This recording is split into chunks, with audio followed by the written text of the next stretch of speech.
Hello, viewers. Today is Friday, June 6, 2025. I'm here to share my thoughts and opinions on the current war of words between President Trump and Elon Musk. And I will also go into details as to exactly why it's happening and why now. So, first, let's go back and look at exactly what happened this week. On Tuesday, Elon Musk, when asked about the big and beautiful bill, as President Trump calls it, was asked about his opinion on that, and he said it was basically a disgusting abomination, and he also said that that's going to increase the deficit by around $2.5 trillion in the next 10 years, and he said that he's not for it. And for a while, the later part of Tuesday and Wednesday, there was no response from either the White House or from President Trump. But then on Thursday, which is yesterday, when reporters asked Donald Trump about this particular statement from Elon Musk, he mentioned that he was very disappointed with Elon Musk, and he knew exactly what was there on the bill, and he was a part of the whole process to craft the bill, and something to that effect. But then Elon Musk jumped right in and said that no, that's not true, that's absolutely false.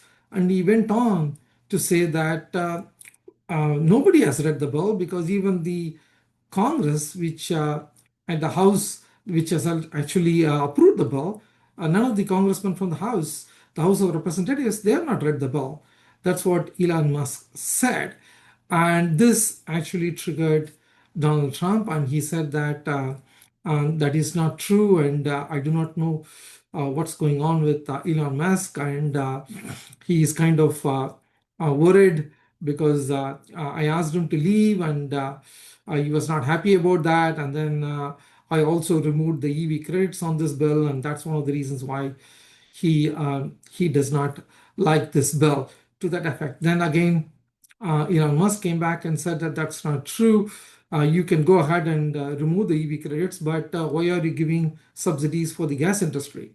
And then he went on to say that he was responsible for the election of President Trump. And in fact, he said that if not for him, the Republicans would have lost the White House, they would have lost the House as well, and then they would have had a 49 seat majority or the minority in the Senate, and Democrats would have picked up 51 seats in the Senate. So then again, Trump retorted back saying that I would have won Pennsylvania either way, and Elon Musk was not responsible for my victory. Then it went on to the next level to say that Trump wanted to get rid of the subsidies, and then he also said why Joe Biden did not remove the subsidies that Elon Musk is receiving from the government, and he said that we should basically look at the subsidies that he's receiving as well as all the government contracts that he's receiving. So then Elon Musk retorted back saying that, okay, if that is the case, I can decommission Dragon.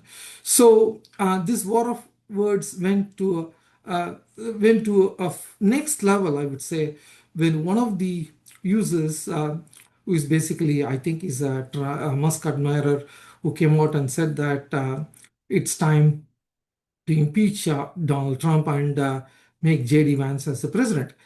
And then for which Elon Musk replied to the user to say that exactly, or something to that effect. So all this is seen as something that this has gone to this state because Elon Musk, number one, is not very happy at this bill. That's number one. But number two, there is some disagreements between the President Trump and Elon Musk on some other issue. It's very hard for me to imagine that they are just fighting just for this particular bill. Eventually, it has come to the level now where the presidential advisors, the informal advisors like Steve Bannon, others are calling for an investigation of Elon Musk's immigration. They wanted to investigate his companies. They want to put him in jail. And this is what happens in the MAGA world. I mean, if you don't like somebody, you just go after them. But before going into that, let me also tell you that I was very curious When Elon Musk on Tuesday talked about this bill as being some kind of a disgusting abomination, uh, President Trump was kind of subdued. He didn't come back and hit back at Elon Musk right away. So I was wondering for the larger part of Tuesday and Wednesday that Trump is going to continue the silence because he just wants Elon Musk on his side. That's what I thought. But then suddenly things went downhill from there on. So there is some miscalculation from either one of these guys, and that has resulted in this kind of war of words between President Trump and Elon Musk. But we are where we are now. It looks as though that there is going to be a huge a backlash against Musk by MAGA supporters. At the same time, there are a lot of people who are supporting Elon Musk on the X platform and who want to make sure that they present their views and their narrative on that platform as well. But in between, the most interesting part of this whole episode is that Elon Musk asked the X users that is it a time to basically create a third party where 80% of the people, he claims 80% of the people are not part of either one of these two parties. So is it time to create a third party? That's what he says. It's very difficult to create a third party. That's a different issue. So now let me just go ahead and analyze exactly why it's happening and why now. So Elon Musk was tasked, you all know, to basically reduce spending in the federal government, and he had a very lofty goal. As a matter of fact, I had a program on the 1st of January this year where I mentioned that it is going to be very, very difficult to cut $2 trillion from the budget. It's virtually impossible. And I also talked about how one person's excessive spending on a particular item is going to be a pet project for one of the House of Representatives from a state, from his own district. So that being the case, it is very difficult to cut spending. But I always believed in if you want to truly look at cutting down government spending or reducing the deficit, you have to look at it both at the uh, income level, which is basically the revenues, and also on spending. You cannot just cut and bring down the deficit. It's going to be very, very difficult. So that said, so when DOGE was formed and there was high expectations that Elon Musk is going to deliver, but that did not materialize. Everyone knows. The White House knows about it. Elon Musk knows about it. And the people who follow the news, they know about this very well. It is very difficult to cut $2 trillion. So Elon Musk himself said that it's going to be 1 trillion. And then he reduced it to 500 billion. And now people are talking about the savings because of all these DOGE initiatives is somewhere close to around 20, $30 billion at best. So at the end of the day, I believe that Elon Musk is very frustrated. And then when the House of Representatives passed this enormous bill, which President Trump calls it as big and beautiful bill, it was quite clear that they didn't address the spending side, they didn't address the revenue side as well. Let me give you an example. They are going to extend the tax cuts that was passed 9 years ago. So that is going to add more to the deficit. And then on the spending cuts side, they have just touched a little bit on Medicaid. They have given some job requirements or employment requirements for Medicaid recipients, and then they have cut a little bit on the Medicare side. But that's not much because they could not cut that. These are social programs that people like. But on the other hand, on the other department, like Department of Defense, they have increased the spending. And they have increased the spending, I believe, if my memory serves me right, by around 350 billion dollars in the first 2 years. This is what that Elon Musk did not like. He did not want to increase spending on the defense. He actually wanted to cut defense spending, which he was not able to do.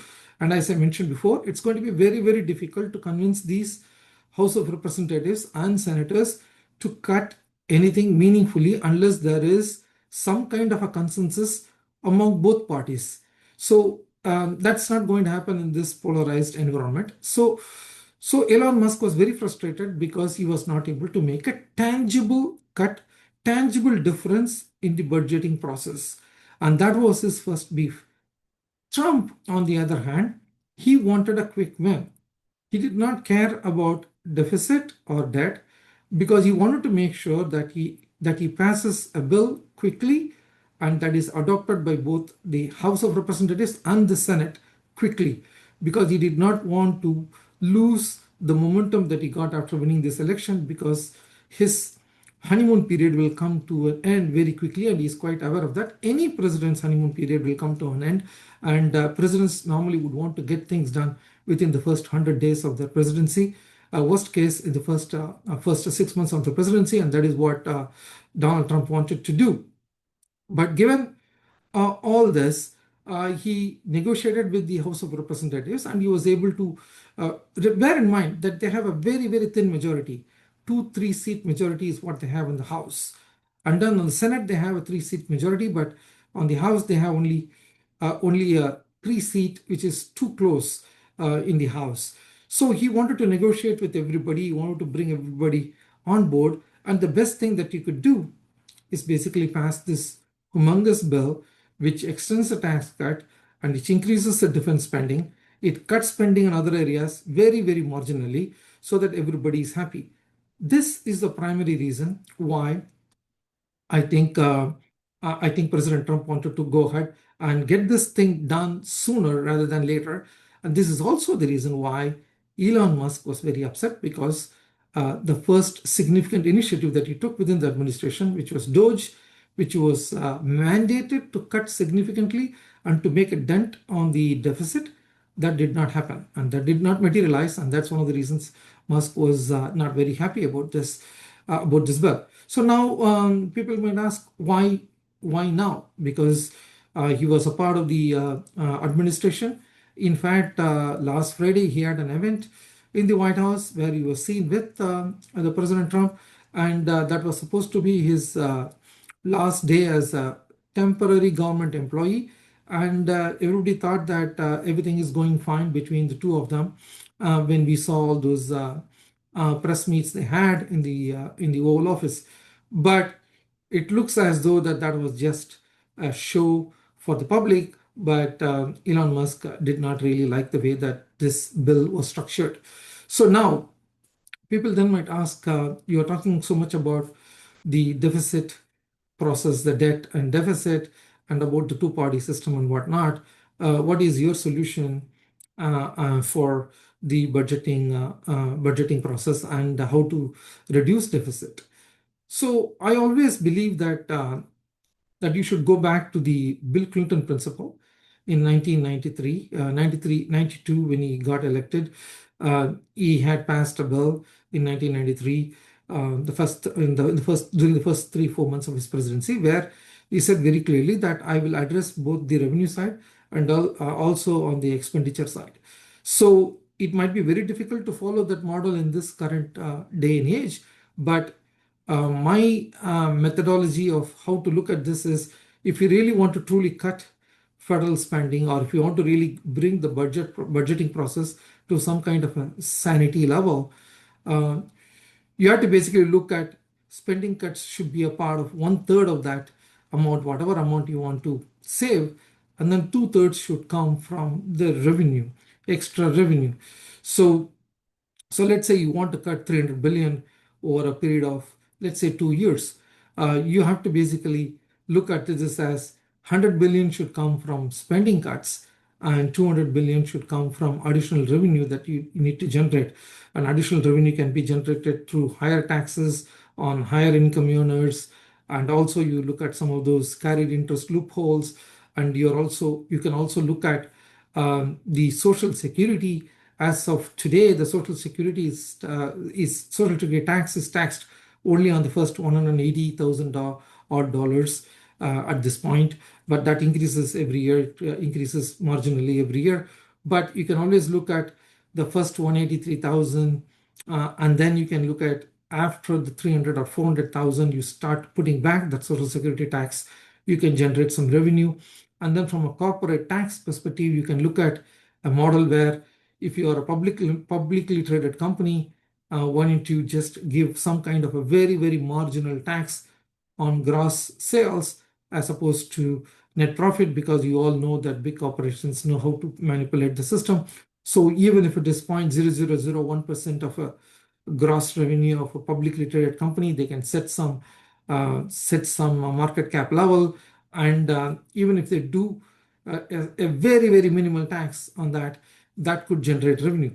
The reason I'm saying that is you have to look at revenue. Without generating more revenue, you cannot just cut your way to fiscal sanity at this point of time.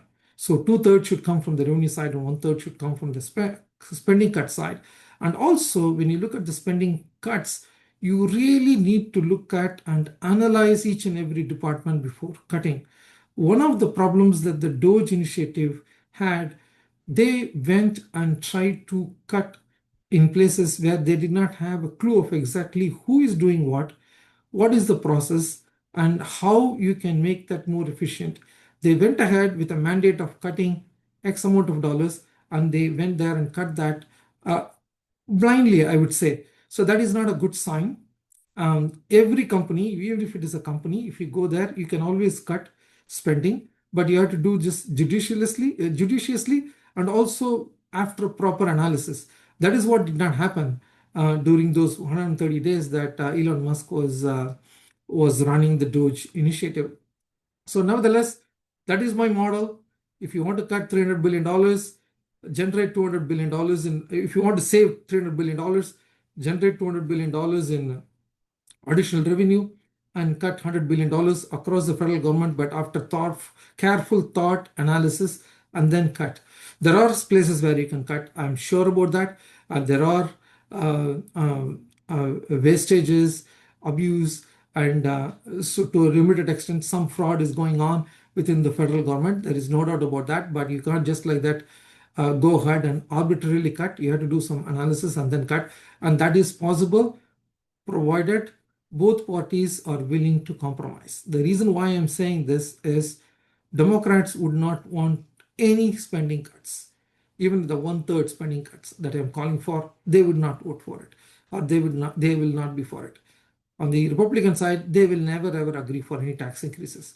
And that is why we are in this dilemma. We need to make sure that these congressional representatives and the senators understand that this current path of the budgeting process and the budgeting numbers are unsustainable, and they need to get to a point where they try to at least get to a point where this deficit year over year comes down, and the final aim should be to basically balance the budget. That's a long way off.